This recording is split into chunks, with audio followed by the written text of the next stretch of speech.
اے کاش کہ یہ ہر مسلمان کو شیعہ ہو یا سنی ہو اچھی طرح پڑھائی جاتی۔ آج جس عذاب کا فرقہ واریت کے عذاب کا شکار ہے، یہ آیات اس فرقہ واریت کا حل پیش کرتی، اور اللہ کی کتاب قیامت تک کے مسائل کا اگر حل نہ دیتی ہو تو پھر اللہ نے اسے قیامت تک کا ہادی قرار دے کے نعوذ باللہ غلط کام کیا۔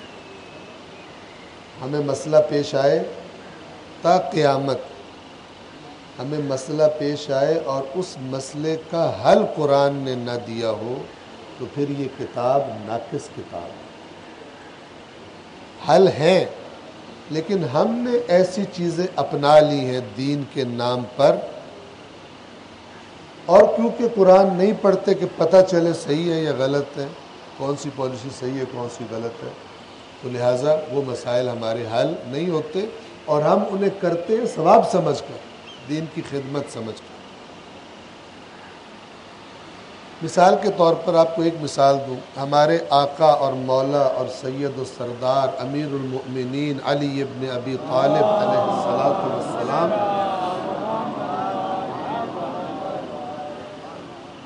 امت کا اتحاد قائم رکھنے کے لیے، امت کی وحدت قائم رکھنے کے لیے 25 سال صبر کرتے۔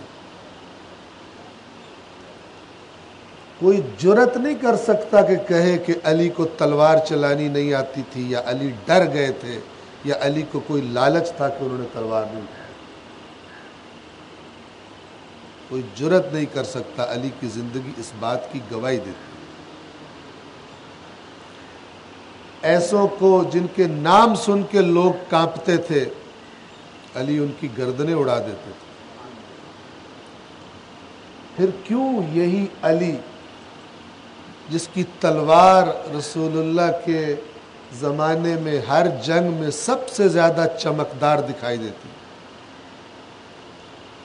کیوں یہ علی 25 سال صبر کرتا ہے؟ کیوں؟ کبھی سوال کیے؟ اس لیے صبر کرتے ہیں تاکہ امت کا اتحاد قائم رہے۔ اگر میں مدینے میں قیام کروں گا تو مدینے کے اندر پھر فتنہ ہو جائے گا، اور وہ دشمنان دین کے جو طاق میں ہیں کہ اس دین پر رسول اللہ کے بعد ضرب لگائی جائے، وہ اپنے مقصد میں کامیاب ہو جائے گا۔ جب سینٹر میں فتنہ ہوگا، لوگ لڑ رہے ہوں گے، تو باہر والا دشمن آرام سے اپنا حملہ کر کے کام کر لے گا۔ آپ کو پتہ ہے رسول اللہ جب دنیا سے گئے صلی اللہ علیہ وآلہ وسلم، تو کئی قبیلے دوبارہ کفر کی طرف پلٹ گئے۔ بعد میں جو اتنی کثیر تعداد میں مسلمان ہوئے تھے، ان میں 2 نمبر مال بھی بہت تھا، جو لالچ میں یا خوف میں مسلمان ہو گئے۔ ان میں سے بہت ساروں نے اعلان کر دیا کہ ہم نہیں ہیں مسلمان۔ کچھ نے کہا کہ ہم زکوٰۃ نہیں دیں گے، یعنی جس کے اندر جو جو جراثیم تھے وہ باہر آنے شروع ہو گئے۔ اب ایسے میں ضروری تھا کہ جو مرکز ہے حکومت اسلامی کا وہ مضبوط ہو، وہ اکٹھے ہو تاکہ ان فتنوں کا مقابلہ کر سکے، اور اگر مدینے میں ہی فتنہ کھڑا ہو جائے تو پھر خدا جانے کیا ہو جائے۔ لہذا علی دین اسلام کی سربلندی کے لیے خارجی باہر کے دشمنوں کا مقابلہ تاکہ اکٹھے ہو کے کریں، صبر کرتے ہیں۔ ورنہ مجھے بتائیے کیوں صبر کیا علی نے، سبب بتائیے علی نے صبر کیوں کیا۔ اور پھر ایک زمانہ ایسا ہے کہ اسی علی کا نام لے کر فتنے اور تفرقہ پھیلایا جائے اور نفرتیں پھیلائی جائیں۔ قیامت کے دن علی پوچھے گا تم میرے سے بھی زیادہ بڑے شیعہ بن گئے تھے،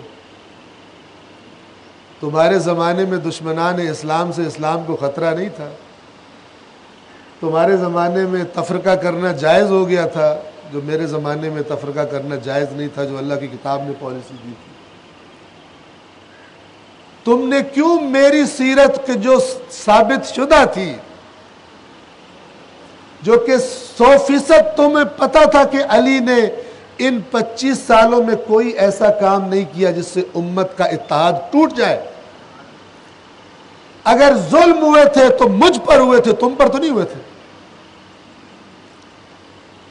اگر کسی کے حق پر کوئی ظلم کیا گیا تھا تو وہ میرا حق تھا، تو تم مجھ سے بھی آگے بڑھ گئے میرے حق کے دفاع میں۔ کبھی سوچا آپ نے؟ علی اگر قیامت کے دن سوال کرے، جس دین کے دفاع کے لیے میں خاموش رہا، اس دین کے ٹکڑے کرنے کے لیے تم ایکٹیو تھے، تم نفرتیں پھیلانے کے لیے، دوسرے مسلمانوں پہ طنز و طعن و تشنیع کرنے کے لیے، اور پھر خوش ہو کے اچھلنے کودنے پہ راضی ہوتے تھے، تمہیں میری سیرت بھول گئی تھی، کیا جواب دیں؟ کوئی جواب نہیں۔ قرآن بھی اس روش کے خلاف گواہی دے گا قیامت کے دن، اور علی مرتضیٰ بھی اس روش کے خلاف گواہی دے گا قیامت کے دن۔ یہ جو آج چاہے آیت اللہ خامنائی ہو چاہے آیت اللہ سیستانی ہو، کہ جو دونوں جہان تشیع کی پہچان شخصیات ہیں، کوئی مانے یا نہ مانے، توجہ فرما رہے، یہ دونوں متفقہ طور پر کیا فرماتے ہیں؟ اہل سنت کے مقدسات کی توہین نہ کرو۔ دیکھیں، ایک ہے علمی بات ادب کے دائرے میں رہتے ہوئے کہ یہ مسئلہ اس طرح ہے، تاریخ میں یہ مسئلہ اس طرح ہے، یہ قرآن کا معیار یہ ہے، یہاں پہ اس کی خلاف، ایک یہ بات ہے۔ ایک دفعہ ہے کہنا تیرے ابے پہ فلان، تیرا باپ یہ، تیرا باپ وہ، مثلا تو یہ فرماتے ہیں کہ مقدسات اہل سنت کی توہین شرعاً جائز نہیں، لیکن ہمارے یہاں ہر گلی میں ایک ادب مجتہد پایا جاتا ہے۔ ایک اٹھتا کہتا ہوں خامنائی کو کیا پتہ، دوسرا کہتا ہوں سیستانی کو کیا پتہ، اس کو پتہ ہے، اتنا عقل کا اندھا ہے، اس کو علی کی سیرت بھی بھول گئی ہے۔ علی کے نام پر وہ کام کرتا ہے جو علی نے نہیں کیا اور روکا ہے اسے۔ توجہ فرما رہے، اس پر غور۔ یہ آیت نمبر 100 کے بعد آیات، پس منظر آپ کو بتا دوں، رسول اللہ صلی اللہ علیہ وآلہ وسلم کے آنے سے پہلے مدینہ میں آنے سے پہلے اوس اور خزرج کے جو دو قبیلے تھے، آپس میں ان کی بڑی سخت دشمنیاں تھی، پرانی دشمنیاں تھی، کئی ان کی جنگیں ہوئی تھی، ایک دوسرے کے بہت سارے لوگ انہوں نے قتل کیے ہوئے تھے۔ اللہ کے نبی کے مدینہ آنے سے پہلے ان کی ایک بہت شدید جنگ ہوئی تھی، لیکن اللہ کے نبی کے تشریف لانے سے یہ آپس کی دشمنیاں بھلا کر بھائی بھائی بن گئے۔ دین اسلام کی تاثیر محبتیں پیدا کرتی ہے، دشمنیاں پیدا نہیں کرتی۔ توجہ فرما رہے ہیں، جو دین حقیقت میں جن کے اندر اترا وہ اس کی طلب میں ہوتے ہیں۔ ہاں کبھی مجبور کر دیا جائے تو دین کے دفاع میں لڑتے ہیں، وہ بھی حکم قرآن ہے، اپنی جگہ پر بیان ہوگا، انشاءاللہ وہاں پر پہنچیں گے۔ تو مدینے کے یہودی جن سے برداشت نہیں ہو رہا تھا، منافق اور یہودی جن سے برداشت نہیں ہو رہا تھا، اسلام ہر روز طاقتور ہو رہا ہے، ہر روز اس مسلمانوں کی تعداد بڑھ رہی ہے، ان سے برداشت نہیں ہو رہا تھا، تو یہ پلاننگ کرتے تھے کسی طرح کوئی فتنہ کرائے۔ تو ایک فتنہ کرانے کی انہوں نے یہ کوشش کی کہ ایک محفل میں اوس اور خزرج والوں کو پچھلی جنگیں یاد کر کے بھڑکایا، اور بھڑک گئے وہ، اور قریب تھا کہ تلواریں نکل آتی اور تلواریں چل جاتی کہ کسی نے اللہ کے نبی کو خبر دی، اور اللہ کے نبی تشریف لائے اور فرمایا کہ یہ کیا کرنے لگے ہو، دین اسلام کی نعمت ملنے کے بعد پھر جاہلیت کی طرف جا رہے ہو، پھر اپنے خاندان اور قبیلوں والی پرانی جو تمہاری روش تھی اس پر واپس آ رہے ہو، جو جاہلوں کی روش۔ اور وہ جنگ ٹل گئی اور وہ فتنہ ناکام ہو گیا۔ اب اس پس منظر کو ذہن میں رکھیے اور یہ آیات سنیں، آیت نمبر 100 سے پڑھ رہا ہوں، عربی نہیں پڑھتا ٹائم کیونکہ ظاہر ہے زیادہ پھر لگ جاتا ہے۔ اے ایمان والو، اگر تم نے اہل کتاب میں سے ایک گروہ کی بات مانی کہ جو تمہیں بھڑکا رہا ہے، تو وہ کیا کریں گے؟ وہ تمہیں ایمان کے بعد دوبارہ کفر کی طرف پلٹا دیں گے۔ 101۔ اور تم کیسے کفر کر سکتے ہو، کیسے کفر کی طرف جا سکتے ہو جبکہ تمہارے سامنے اللہ کی آیات پڑھی جاتی ہیں اور تمہارے درمیان اللہ کا رسول موجود ہے۔ اللہ کے قرآن کو چھوڑ دو، اللہ کے رسول کی رہنمائی کو چھوڑ دو اور یہودیوں کی سن کے لڑ پڑو۔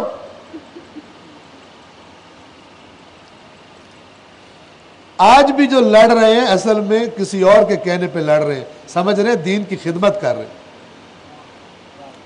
کسی اور کی سازش کا شکار ہے۔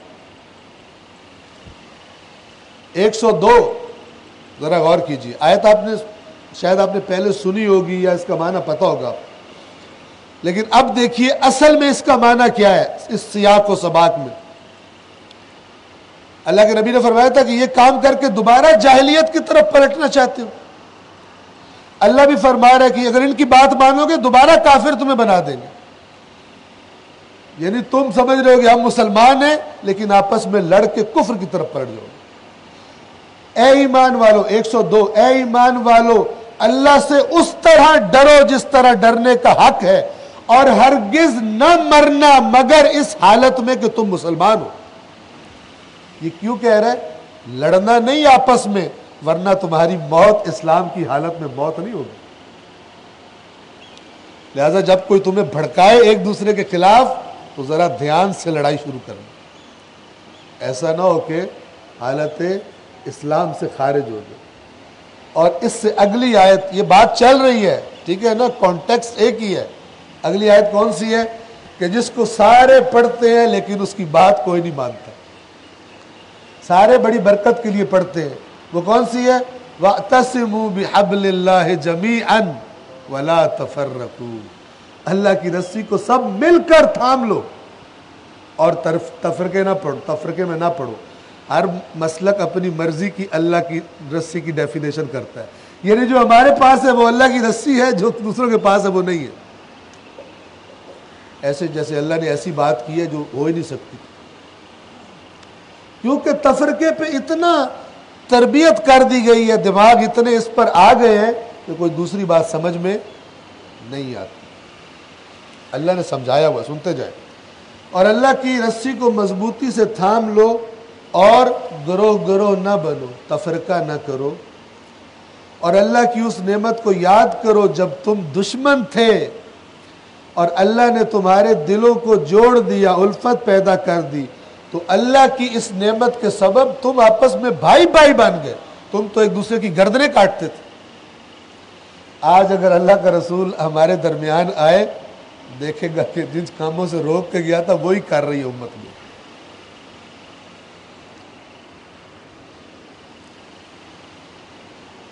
آج اگر اللہ اپنے رسول کو دوبارہ بھیج دے اس امت میں، سب سے پہلا کام جو وہ کریں گے اس ٹکڑوں میں بٹی ہوئی امت کو اکٹھا کرنے کی کوشش کریں گے، کیونکہ جب تک اکٹھے نہ ہو کسی دشمن کا مقابلہ نہیں ہو سکتا۔ ایک دوسرے کے لیے ہی کافی ہے، ایک دوسرے کو مزے چکھانے کے لیے، دشمن کی طرف کون؟ ایک بات میری غور سے توجہ سے سنی، شیعہ اور سنی ان کی آپس میں جو چیزیں مشترک ہیں وہ زیادہ ہیں یا مسلمانوں اور عیسائیوں کے درمیان کامن چیزیں زیادہ ہیں؟ بتائیے۔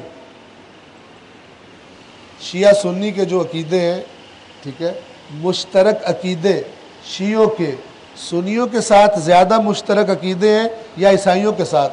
اور سنیوں کے شیعوں کے ساتھ عقیدے مشترک زیادہ ہیں یا عیسائیوں کے ساتھ؟ آپس میں مشترک عقیدے زیادہ ہیں۔ مثلا شیعہ بھی رسول اللہ کو مانتے ہیں، سنی بھی رسول اللہ کو اپنا رسول مانتے ہیں، عیسائی مانتے ہیں؟ ہاں، نہیں مانتے۔ یہودی مانتے ہیں؟ نہیں مانتے۔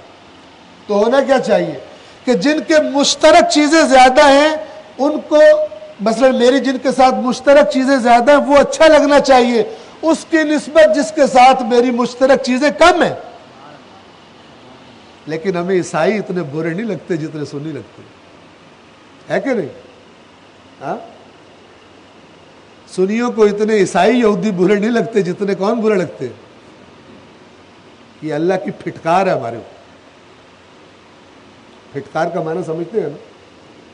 یہ قرآن نے کہا ہے کہ یہ پھر اللہ تمہیں اس طرح عذاب دینے پر بھی قدرت رکھتا ہے کہ تمہارے فرقے بن جائیں اور تم ایک دوسرے کو مزہ چکھاؤ. یہ اللہ کا عذاب ہے، اور یہ ملت اللہ کے عذاب پر خوش ہو رہی ہے اور ایسی تقریریں کرتے ہیں جن سے نفرتیں پڑے اور سمجھتے ہیں یہ مکتب اہل بیت کی خدمت ہو رہی ہے، یہ صحابہ کرام کی خدمت ہو رہی ہے. عقل کے اندھے، قرآن سے دور، سیرت رسول سے دور، سیرت علی مرتضیٰ سے دور.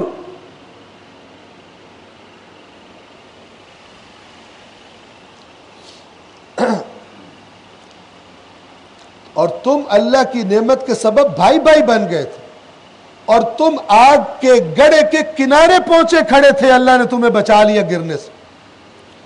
اس طرح اللہ اپنی آیات تمہارے لیے کھول کر بیان کرتا ہے، شاید تم ہدایت کی طرف آ جاؤ. لعلکم تہتدون. 104. اور تم میں سے ایک گروہ ایسا بن جائے جو خیر کی طرف دعوت دے. ہر خیر مراد ہے، لیکن سب سے بڑی خیر یہاں پہ مراد ہے جہاں دیکھے مسلمان لڑنے لگے ہیں صلح کرائیں. کہ نہ لڑو،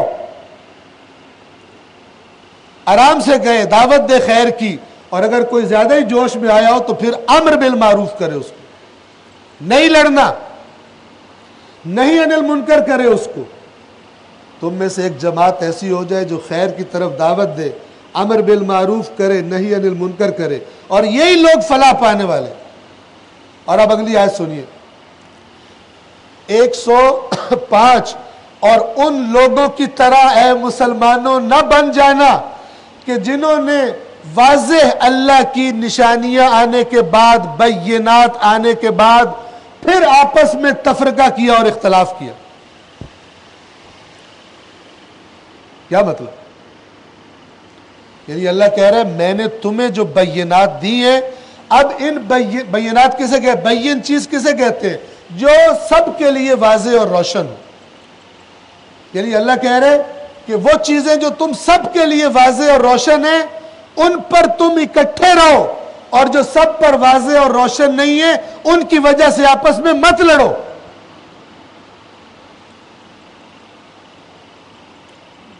غور کریں اس پر، میرے پاس وقت نہیں ہے. امت کے علماء بیٹھے بینات طے کریں اور امت کو بتائیں کہ یہ وہ چیزیں، یہ جو سارے مسلمان کے لیے واضح ہیں، اور وہ چیزیں کہ جو سب مسلمانوں کے لیے واضح نہیں ہیں، جس میں اختلافات کا شکار ہے، اس کا ضابطہ اخلاق بن جائے. ضروری ہے ایک دوسرے کو گالیاں نکالنا، ضروری ہے ایک دوسرے کو تانے دینا.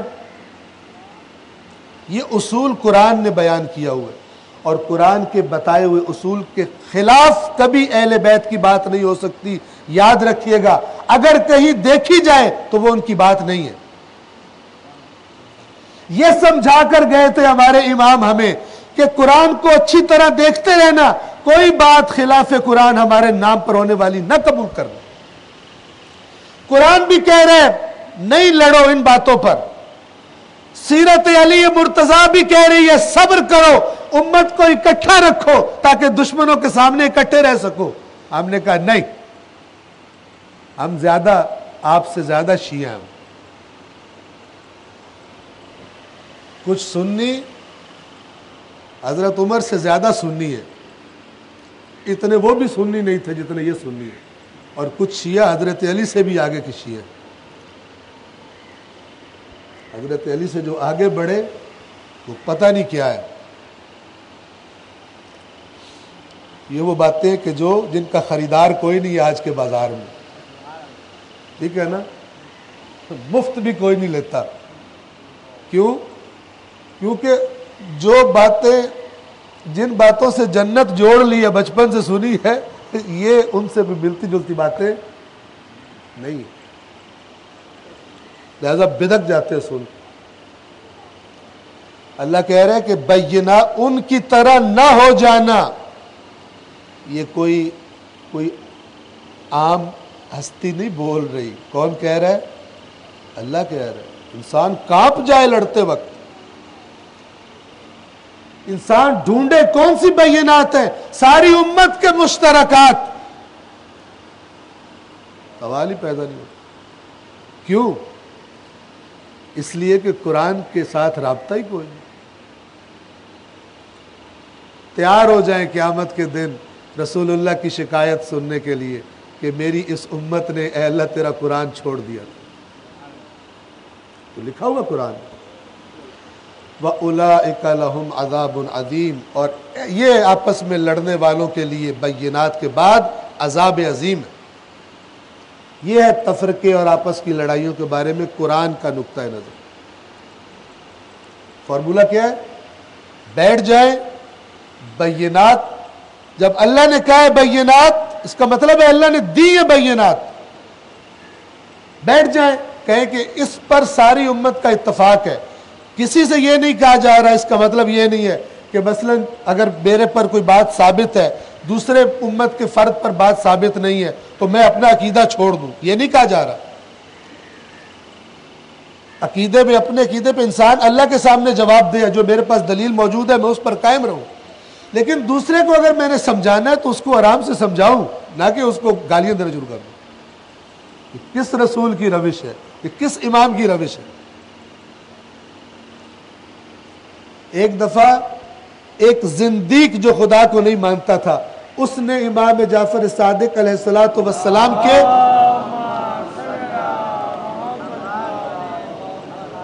کچھ ایسے لوگ جو امام کے شاگرد تھے ان سے اس نے کچھ سوال کیے. زندیق تھا, ان کو غصہ آ گیا. انہوں نے اس کو برا بھلا کہا. اس نے کہا تم کس کے شاگرد ہو؟ انہوں نے کہا ہم امام صادق علیہ السلام کے شاگرد ہیں. اس نے کہا نہیں, میں نے اس سے زیادہ سخت باتیں ان سے کی ہیں, وہ تو نہیں آتے غصے میں. تم ان کے شاگرد نہیں ہو. علی بھی کہیں یہ نہ کہہ دے کہ تم مجھے نہیں فالو کرتے تھے, میری سیرت تو تمہارے سامنے موجود ہے, کیوں بھول گئے اس کو؟ صلوات پڑھیے محمد والے.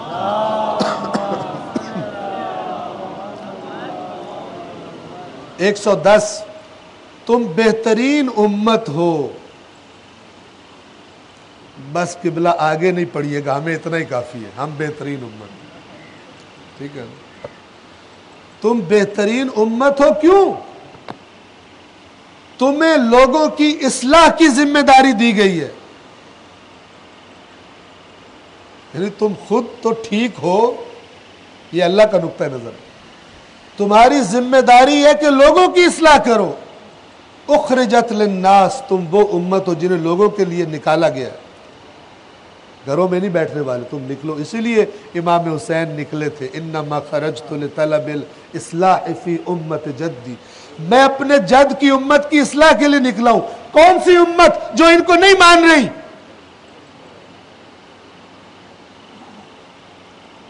اس کی اصلاح کی تڑپ ہے امام حسین کو, مجھے تڑپ ہے امت کی اصلاح کی. میں جو منبر پر بیٹھتا ہوں, میں جو نفرتوں کی آگ بھڑکاتا ہوں, مجھے فکر ہے کہ میں امت کی اصلاح کروں, نہ ایسی باتیں کروں جس سے اور نفرتیں پیدا ہوں.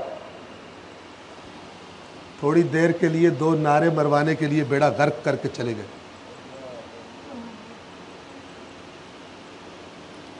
حسین کہہ رہے ہیں, کن کے بارے میں کہہ رہے ہیں؟ جنہوں نے ان کو حق نہیں دیا ان کا. میں اپنے جد کی امت کی اصلاح چاہتا ہوں. کون سی ہے جد کی امت؟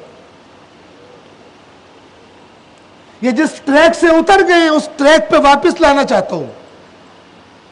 یہ مکتب اہل بیت. ہمیں صرف لڑنا سکھایا گیا اہل بیت کے نام.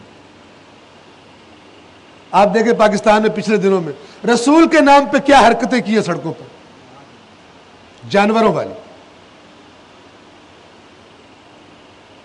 رسول اللہ اس کو دیکھ کے خوش ہوں گے, اس امت کی حالت کو دیکھ کے خوش ہوں گے, اس شیعوں کے مزاج کو, سنیوں کے مزاج کو دیکھ کے خوش ہوں گے.